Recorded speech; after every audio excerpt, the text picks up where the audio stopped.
Hello students, अब हम लोग स्टार्टिंग करेंगे इस चैप्टर का 5th topic, forces between charges. इससे पीछे हमने स्टडी किया कि अगर हमारे पास दो चार्जेस हो, चाहे वो सिमिलर हो चाहे वो डिसिमिलर हो, चाहे वो सिमिलर चार्जेस हो चाहे वो डिसिमिलर चार्जेस हो, क्या होता है उनके बीच? अट्रैक्शन या रिपल्जन होता है ना स्टूडेंट्स। अब अट्रैक्शन या रिपल्जन होता क्यों है, उसका रीजन क्या है? देखो सपोज मेरे पास ये सिमिलर चार्जेस हैं दो, एक ये प्लस क्यू चार्ज है और दूसरा प्लस क्यू चार्ज है। ये आपस में एक दूसरे में क्या फील कराते हैं? रिपल्जन। लेकिन रिपल्जन क्यों होता है? क्योंकि पहला वाला जो चार्ज है सेकेंड वाले चार्ज को पुश करता है और सेकेंड वाला जो चार्ज है पहले वाले चार्जेस को पुश करता है। इसकी वजह से इनमें क्या फील होता है? Repulsion.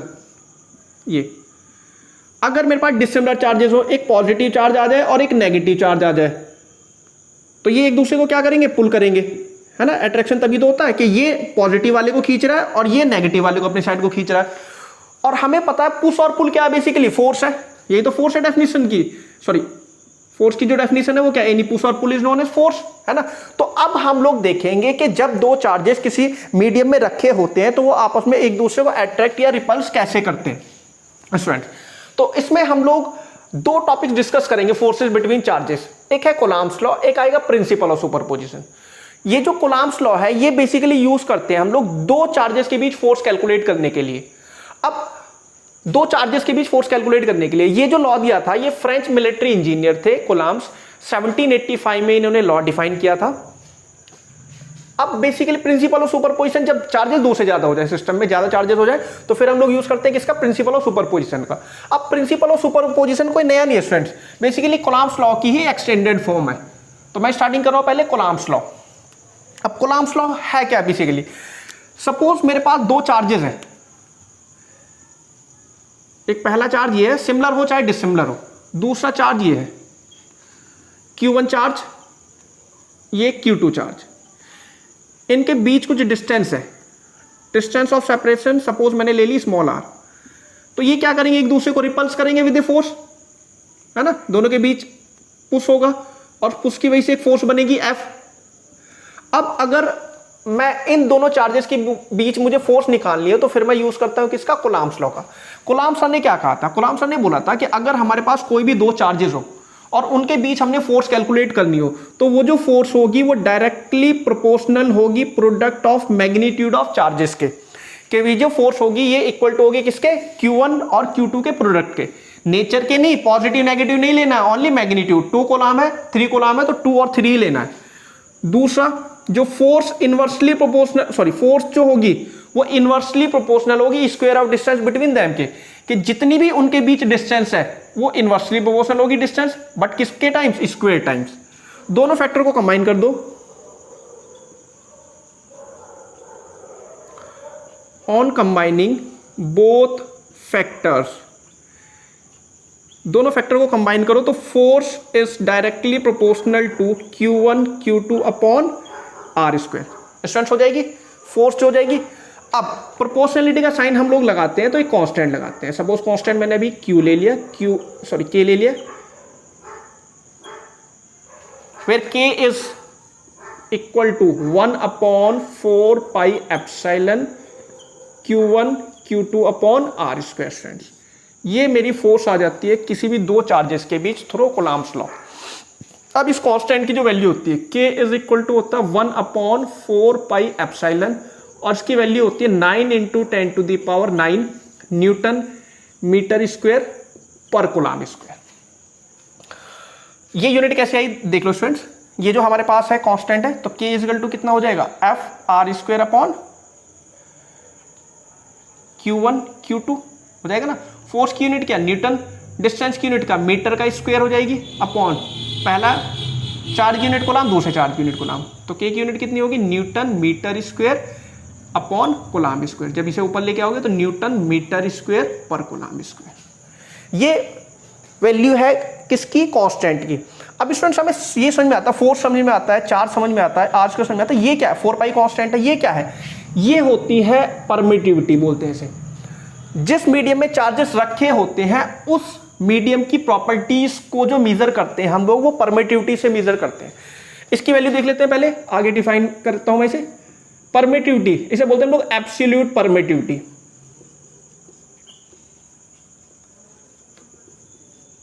Permittivity of free space, free space की ये परमिटिविटी होती है। और इसकी जो वैल्यू होती है स्टूडेंट्स एप्सिलॉन, ये होती है 8.854 इंटू 10⁻⁻12। यूनिट उल्टी कर दो, कूलम्ब स्क्वायर पर न्यूटन पर मीटर स्क्वायर। ये वैल्यू होती है मेरी किसकी, परमिटिविटी की।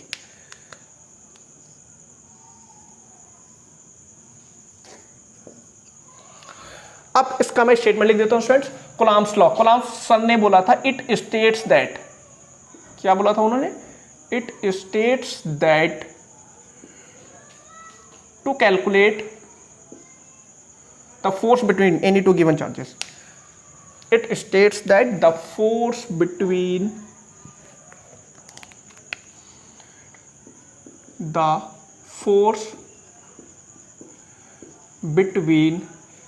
any two given charge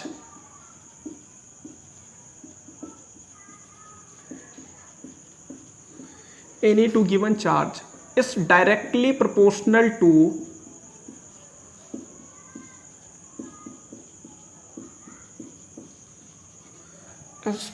proportional to product of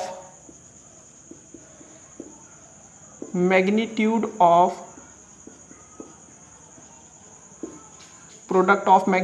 of charges and inversely proportional to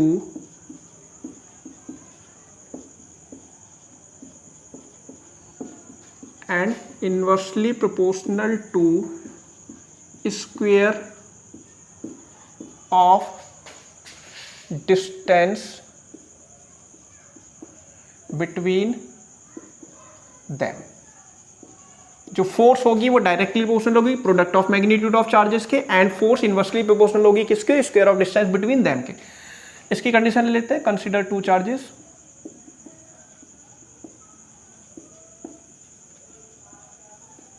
दो चार्जेस ले लिए मैंने Q1 and Q2 lying in free space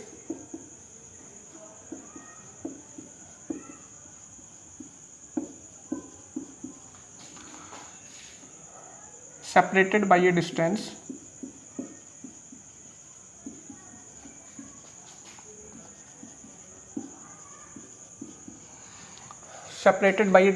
small r between them, then according to Coulomb's law,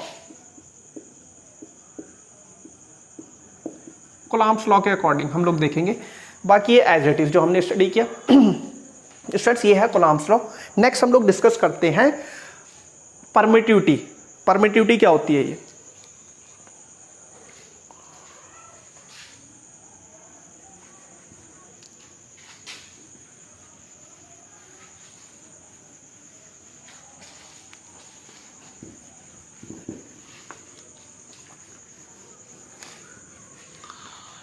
next हम लोग देखते हैं students permittivity. ये point, what is my permittivity,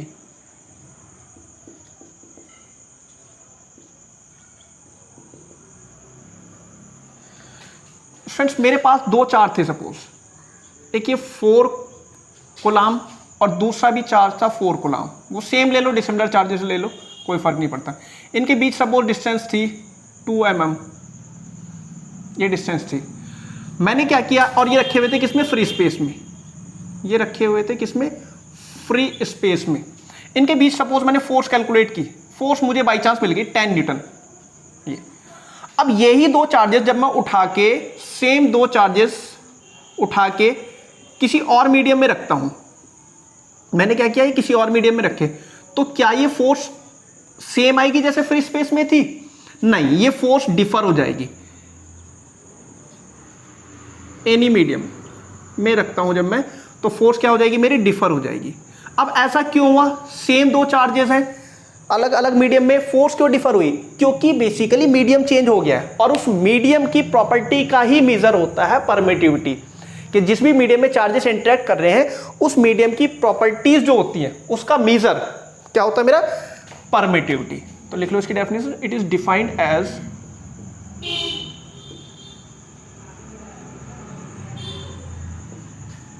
defined as measure of property of medium, measure of property of medium in which charges are interacting.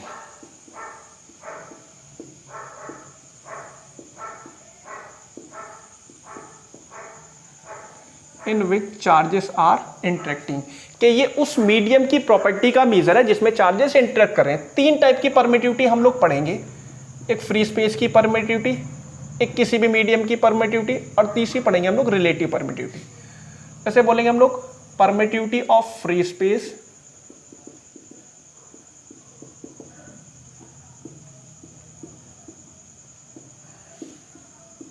Free space, ये हो जाएगी permittivity of any given medium,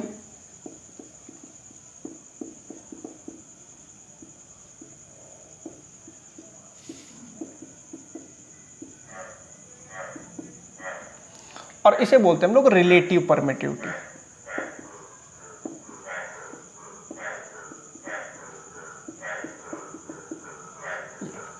अब हम लोग study कर लेते हैं रिलेटिव परमिटिविटी क्या होती है।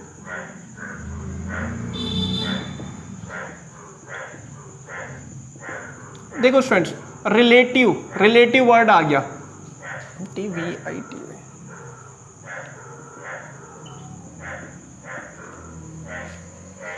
रिलेटिव वर्ड आ गया। रिलेटिव क्या चीज बताता है? रिलेशनशिप, दो पर्सन्स के बीच या किसी दो लोकेशंस के बीच या किसी भी दो पैरामीटर्स के बीच रिलेशन। तो यहां हमने रिलेशन फाइंड करना है किस चीज के बीच। देखो यही था, जब मैंने फ्री स्पेस में वो चार्ज रखे थे तो उनके बीच कुछ फोर्स आई थी। सपोज फोर्स मैंने ले ली कितना, 1/4 pi epsilon Q1 Q2 upon distance का स्क्वायर, डिस्टेंस जितनी भी थी वो जो भी आएगी।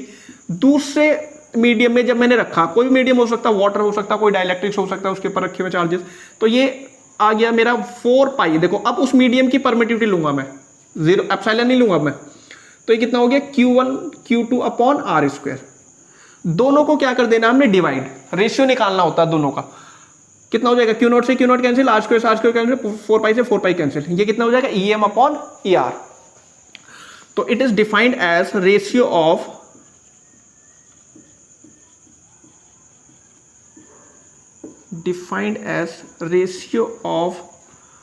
forces between any two given charges, forces between any two given charges kept in free space,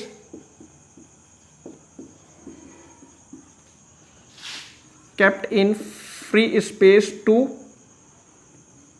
force, kept in free space to force between same two charges, force between same charges in any other medium,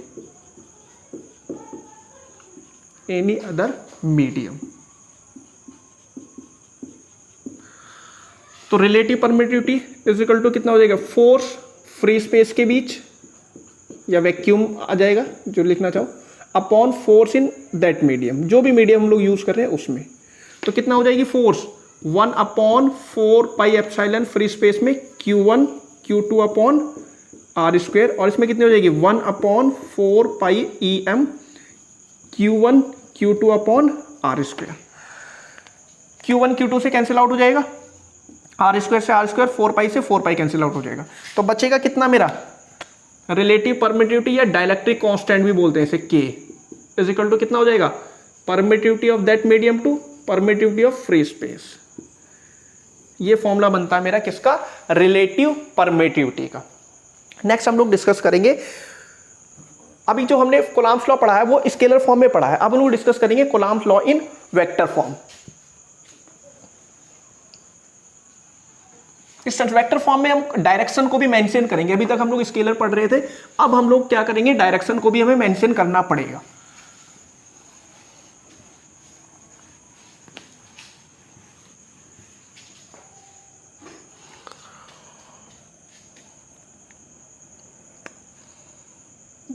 ए पढ़ा topic B,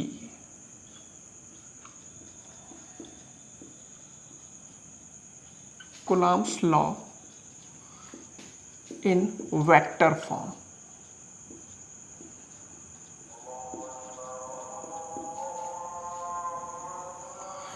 vector form में students देखते हैं Coulomb's law को।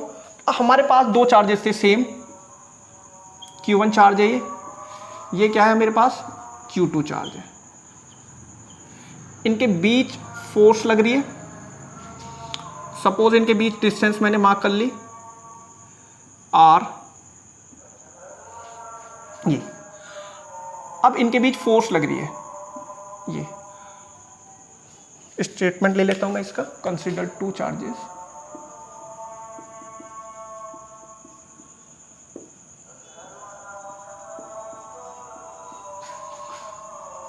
Q1 and Q2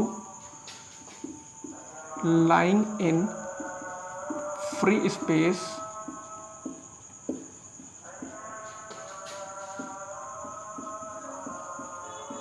separated by distance small r, then according to Coulomb's law। अब हम लोग Coulomb's law देखते हैं। Coulomb's लॉ क्या बोलता है, जो फोर्स होगी दोनों चार्जेस के बीच वो डायरेक्टली प्रोपोर्शनल होगी product of magnitude of charges के। अब मैं पहले निकालता हूं कि फोर्स, अब डायरेक्शन मेंशन करनी है हमने, कैसे लग रही है, तो force on charge Q1 due to Q2 कि पहले मैं क्या कर रहा हूं, फोर्स निकाल रहा हूं किस पे, पहले वाले चार्ज पे फोर्स निकाल रहा हूं, ये मैंने क्या किया, फोर्स निकाली किस पे, पहले चार्ज पे, किसकी वजह से, सेकंड चार्ज की वजह से। पहले चार्ज पे फोर्स निकाल रहा हूं, किसकी वजह से लग रही है, सेकंड चार्ज की वजह से। तो फोर्स जो हो जाएगी मेरी पहले चार्ज पे सेकंड चार्ज की वजह से, वेक्टर फॉर्म में ले रहे हैं तो वेक्टर कितनी हो जाएगी, 1/4 pi epsilon Q1 Q2 upon R। अब देखो जो हम लोग डायरेक्शन लेंगे वो पहले वाले पे फोर्स लग रही है किसकी वजह से, 2 की वजह से। तो जो फोर्स का सोर्स है वो कहां से शुरू हो रहा है, 2 से। तो जो पोजीशन वेक्टर लेंगे हम लोग 2 to 1 स्टूडेंट्स, आई बस में देखो पहले पे फोर्स निकाल रहे किसकी वजह से, सेकंड चार्ज की वजह से। तो जो सोर्स है फोर्स का वो कहां से शुरू हो रहा है, 2 से। तो डिस्टेंस किधर से नापेंगे, 2 से 1 की साइड को। तो जो पोजीशन वेक्टर हो जाएगा वो हमारा 2 to 1 कैप ले लो ये। Now force on charge Q2 पे निकालूंगा ड्यू टू Q1। इस बार जो मैं फोर्स निकालूंगा वो Q2 पे निकालने वाला हूं। तो फोर्स ऑन किस पे, 2, किसकी वजह से, 1 की वजह से।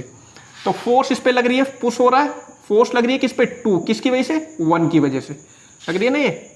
तो इसमें पोजीशन वेक्टर देखो किधर से, फोर्स का सोर्स कहां से शुरू हो रहा है, जो फोर्स लग रही है उसका सोर्स क्या है, Q1 चार्ज है ना।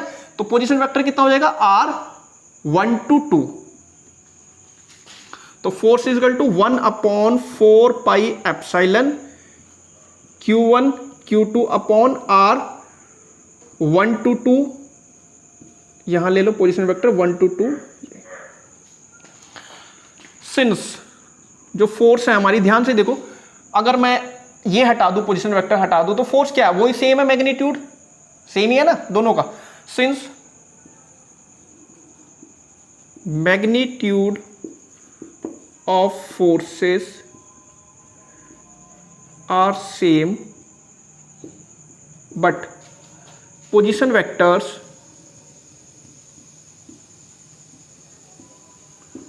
Are acting in opposite direction. देखो पोजीशन वेक्टर की जो डायरेक्शन है वो दोनों की क्या है, अपोजिट, अपोजिट हैंड्स। जो पोजीशन वेक्टर है वो क्या है, 1 2 का जो है वो अपोजिट है 2 to 1 के, है ना, ये अपोजिट। तो जो हमारी फोर्स हो जाएगी 1 to 2 वो भी तो अपोजिट हो जाएगी एक दूसरे के, 2 to 1 negative. Negative sign show कर रहा है अपोजिट डायरेक्शन को।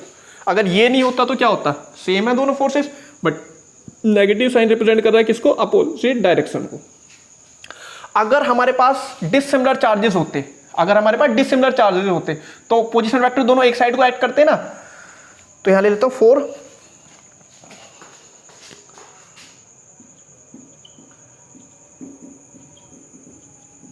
Dissimilar charges. डिसिमिलर चार्जेस में जो पोजीशन वेक्टर होता है R221 वो किसके इक्वल हो जाता है? R1 to 2 किसके इक्वल हो जाता है? 2 to 1 के। तो फोर्स जो हो जाती है वो 1 to 2 किसके बराबर हो जाती है? 2 to 1 के। ये जैसे पॉजिटिव चार्ज, ये नेगेटिव चार्ज, पोजीशन वेक्टर किधर को लग जाता है इसका? ये सपोज Q1 Q2, तो पोजीशन वेक्टर कितना हो जाता? R2 to 1 उल्टा लग, पोजीशन वेक्टर कितना होता? R2 to 1 और इसका पोजीशन वेक्टर कितना हो जाता? यहाँ ले लो R1 to 2, दोनों सेम डायरेक्शन में एक्ट कर रहे हैं ना, तो यहाँ क्या होता? बेसिकली अट्रैक्शन होता। ये रिप्रेजेंट करता है for similar charges it hence both the charges attracts each other. For dissimilar charges position vector acts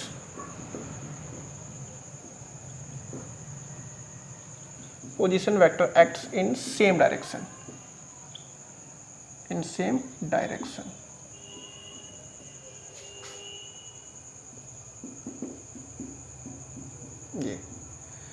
ये हो गया मेरा Coulomb's law in vector form students. Simple कुछ नहीं है, बट पोजीशन वेक्टर का हमने दे लेना है डायरेक्शन और हम लोग फोर्स कैलकुलेट कर देंगे, फोर्स की मैग्नीट्यूड और डायरेक्शन। नेक्स्ट हम लोग पढ़ेंगे स्टूडेंट्स, लास्ट टॉपिक बचा हमारा इस इलेक्ट्रिक चार्ज का, that is known as principle of superposition. क्या बचा स्टूडेंट्स? Principal of superposition. ये और देख लेते हैं, फिर हमारा टॉपिक शुरू हो जाएगा कौन सा? That is electric field.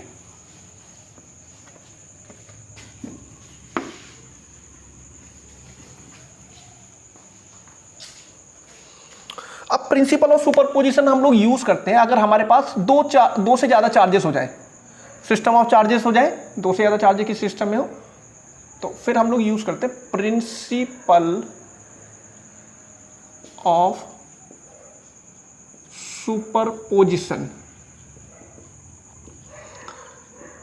अब प्रिंसिपल सुपरपोजिशन क्या होता है स्टूडेंट? सुपरपोजिशन कुछ नहीं है, बस नाम थोड़ा सा कॉम्प्लेक्स सा लग रहा हो, उसका मीन्स होता है एडिशन। आगे भी पढ़ोगे तुम लोग इंटरफेरेंस में सुपरपोजिशन। तो प्रिंसिपल ऑफ सुपरपोजिशन क्या है स्टूडेंट्स? सपोज मेरे पास काफी सारे चार्जेस हैं एक सिस्टम में, एक ये चार्ज है, एक ये चार्ज है, अभी मैं सिंपल डॉट से रिप्रेजेंट करा रहा हूँ ना, ये चार्ज हो गया एक, वो पॉजिटिव भी हो सकता है नेगेटिव, कोई सा भी हम लोग ले सकते हैं।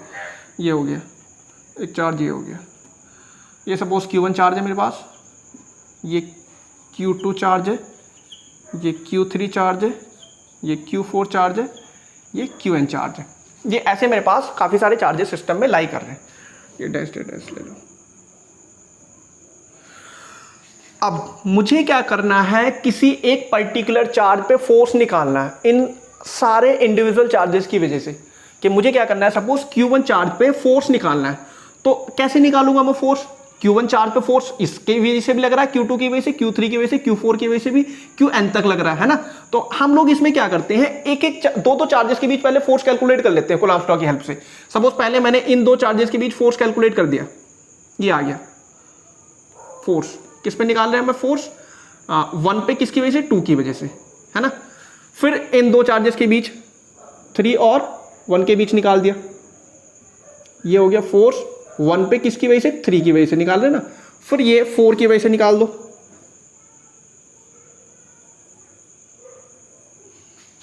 ये फोर्स निकाल रहा हूं मैं 1 पे, किसकी वजह से? 4 की वजह से।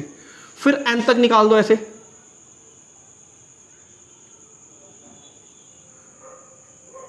F1 ड्यू टू n, है ना स्टूडेंट्स।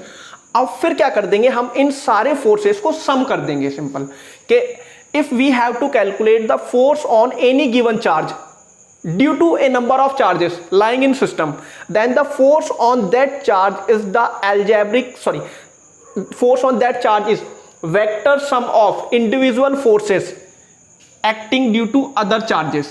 कि अगर हमने किसी पर्टिकुलर चार्ज पे फोर्स निकालना है तो सारी फोर्सेस को हम लोग क्या कर देंगे? वेक्टर फॉर्म में सम कर देंगे। ये था मेरे पास Q1, ये अब डिस्टेंस ले लो इनकी, सबसे पहले डिस्टेंस क्या, पहले की सपोज डिस्टेंस ले ली r1,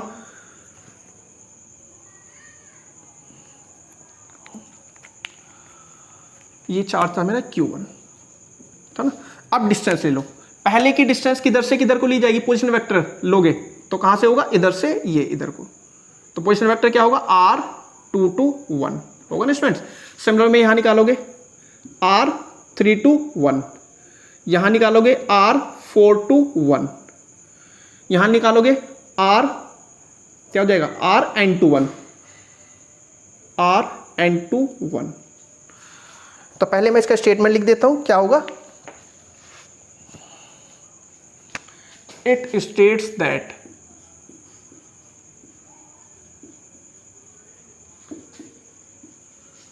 if a number of charges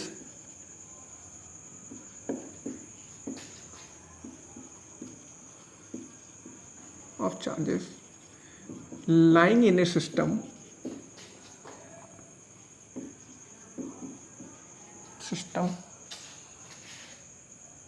if a number of charges lying in a system and to lying in a system, then to calculate force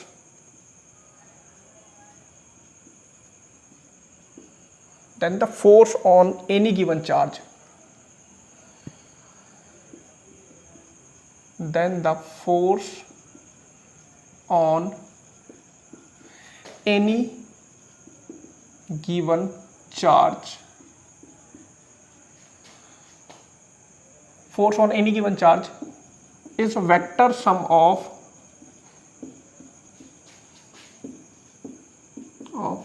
forces, vector sum of forces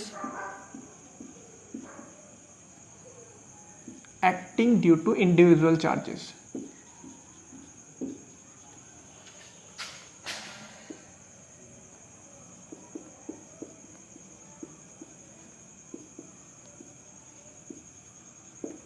कि अगर हमारे पास बहुत सारे charges लाई कर रहे हो system पे और किसी पर्टिकुलर चार्ज पे फोर्स निकालनी हो तो सिंपल हम लोग क्या करते हैं, उस चार्ज पे फोर्स जो होगी वो सबका वेक्टर सम होगी। तो सिंपल इसकी कंडीशन ले लेते हैं, consider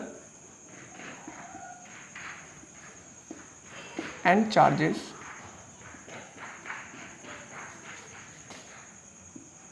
lying in free space,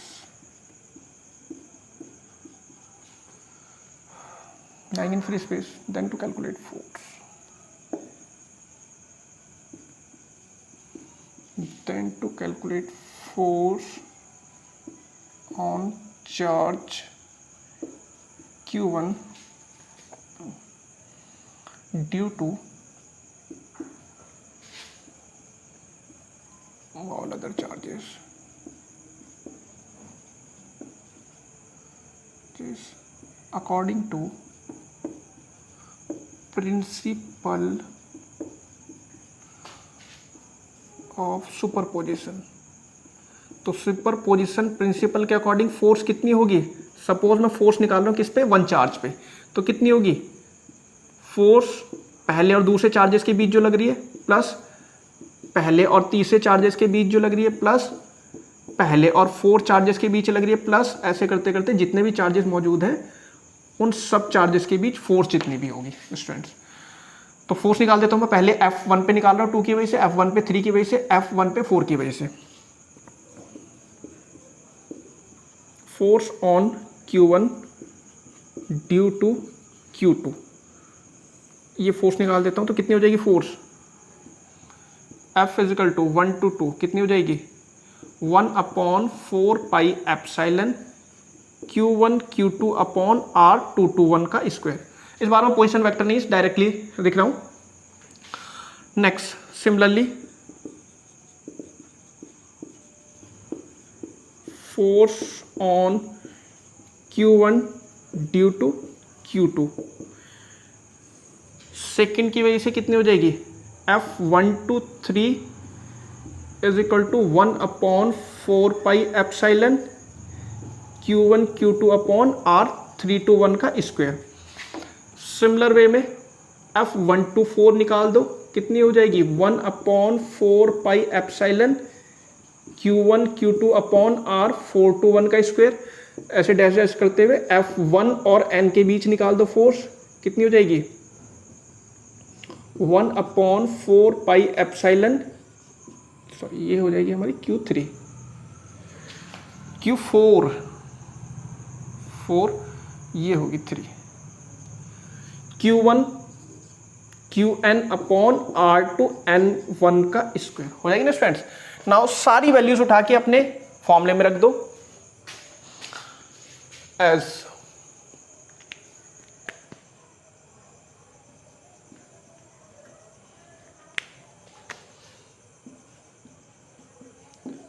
F1 कितना हो जाएगा मेरा 1 upon 4 pi epsilon Q1 Q2 upon R2 to 1 का square plus 1 upon 4 pi epsilon Q1 Q3 upon R3 to 1 का square plus 1 upon 4 pi epsilon Q1 Q4 upon R4 to 1 का square plus dash dash करते हुए 1 upon 4 pi epsilon Q1 Qn upon Rn to 1 का square.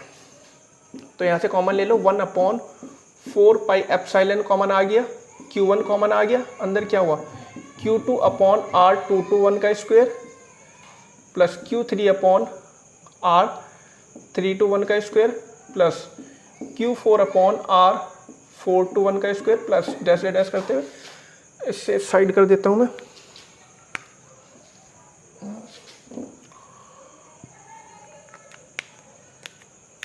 ये मैंने यहाँ लिख दिया सपोज, ये हो गया 1 upon 4 pi epsilon Q1 Qn upon